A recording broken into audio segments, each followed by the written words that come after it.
Well, good afternoon, guys. This is Daddy-O with Big Dog and Daddy-O, and I'm bringing you another little project that I have on our travel trailer. And what it is I'm redoing the decals. And anyway, so let's just take a look. Okay, hang on a second.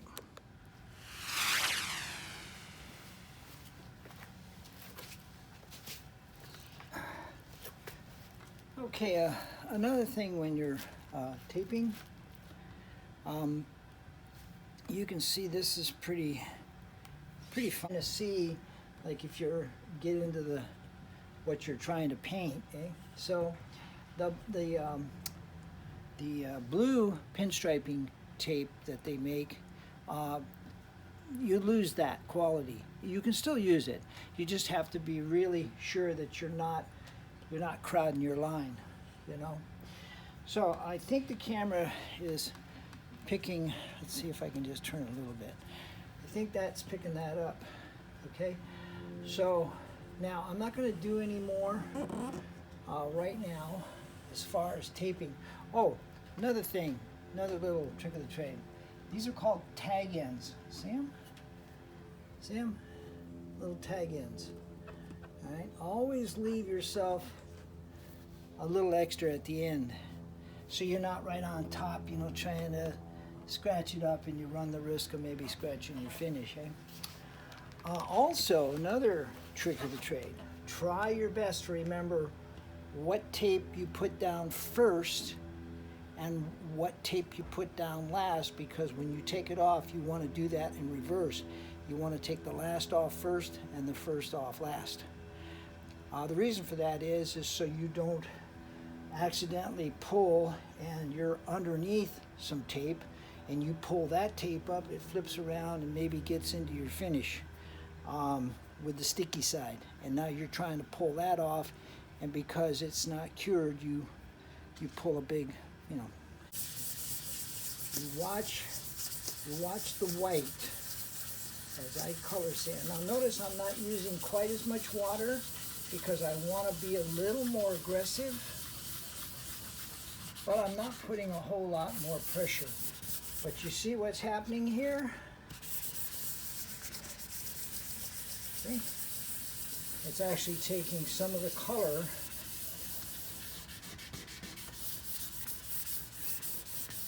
out of the... Now, sanding like this is fine when you're doing your prep work like this, okay? But when you start getting into your finish, you want to circular sand, like so. Don't be afraid to overlap. See how I'm overlapping?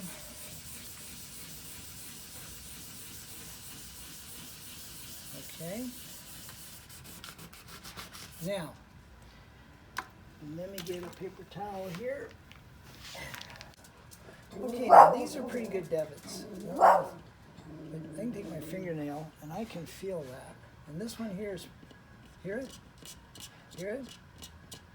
See? This? That. Okay, so how do you fix that? Well, that's pretty easy. I gotta step off camera and get a little more aggressive sandpaper.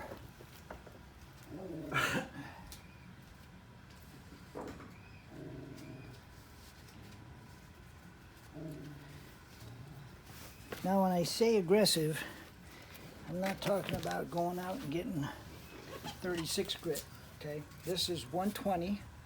Now, this is not wet and dry. I don't have any heavier wet and dry, but you can still use this. It's just a little different. So, I'm just going to get this a little bit wet, and I'm going to start to sand back and forth, and then around, and back and forth, and around, and I'm going to keep doing that. I'll get a little bit of an angle. I hope this is showing up on the camera.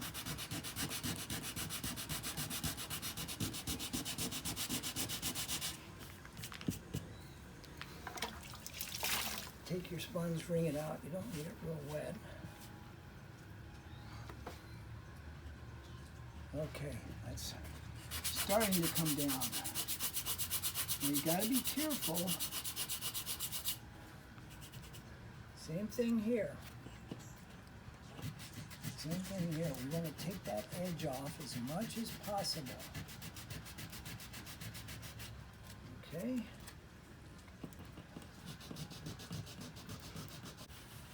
Wet and dry.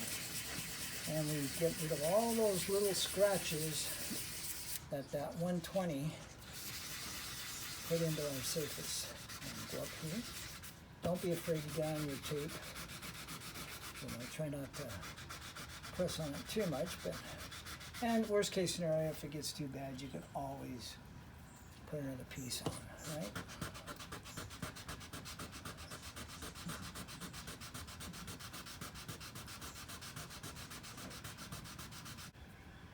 On the yellow tape, don't get down, don't get down into your work. Get as close as you can, but don't get into your work. Usually about halfway does the trick. And again, leave yourself a tag in so you got something to grab a hold of. Okay.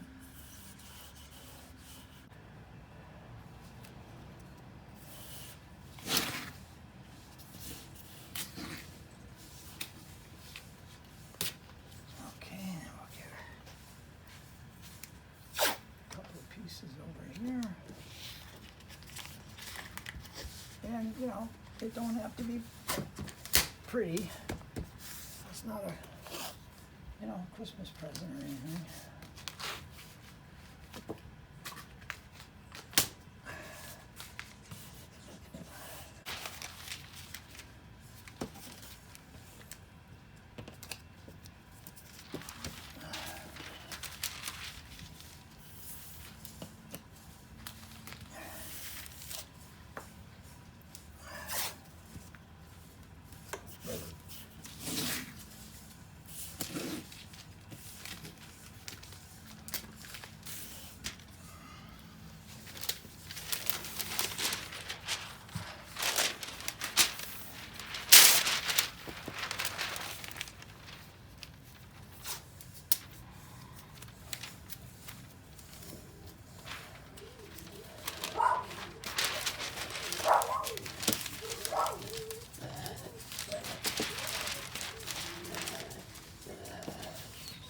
Almost messed up.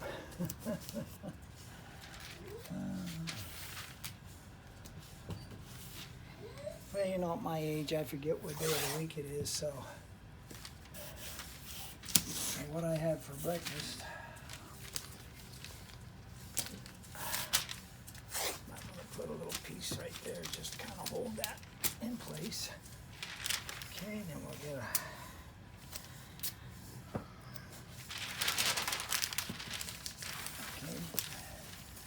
Now don't worry about stretching this one up, real tight. Just get it up out of the way, get some tape on it.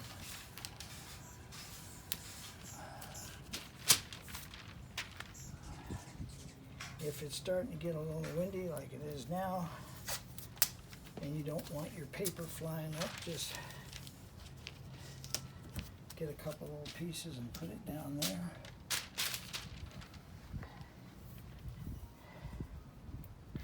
Now we are starting to get a little wind. I did get a little bit of a late start today. So, okay, now we're going to take our tape. And I use the 1-inch tape probably 2 to 3 times more than I use the 2-inch, simply because of cost. The 1-inch rolls are considerably less money. Okay. Now, if you're worried about overspray in this direction, here's a little thing you can do.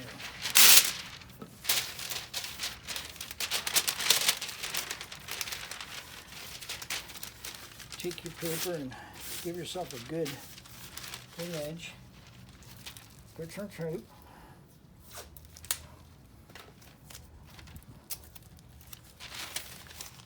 Put it right here like so. Get it taped up so it doesn't fall down on you. Okay.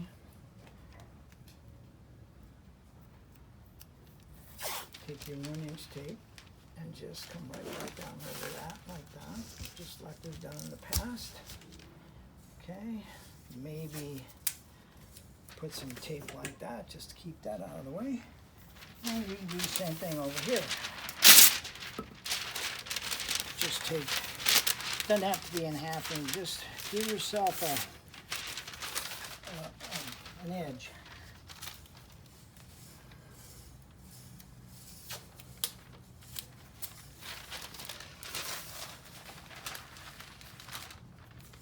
Now, if you want to invest in a tape machine, they're not expensive. You can get those at Home Depot or paint stores. They're made and they're pretty nice. They got my awning down. Okay, here we go.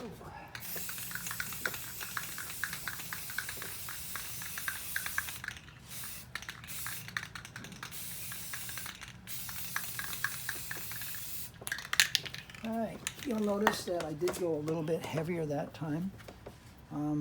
That's just, you know, you get used to things. Start off slow. It's like anything, you know, just if you don't know for sure what you're doing and you're learning, just take your time and start off slow. And then as you know, get better, then you'll have a better eye for the paint. You'll be able to tell when you gotta move, so you don't get a run. And if you do get a run, don't worry about it. You can sand it out. Just a little more work.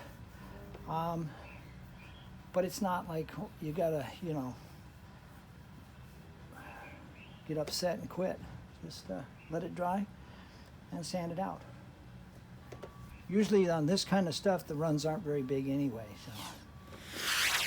All right, I'm gonna check the black.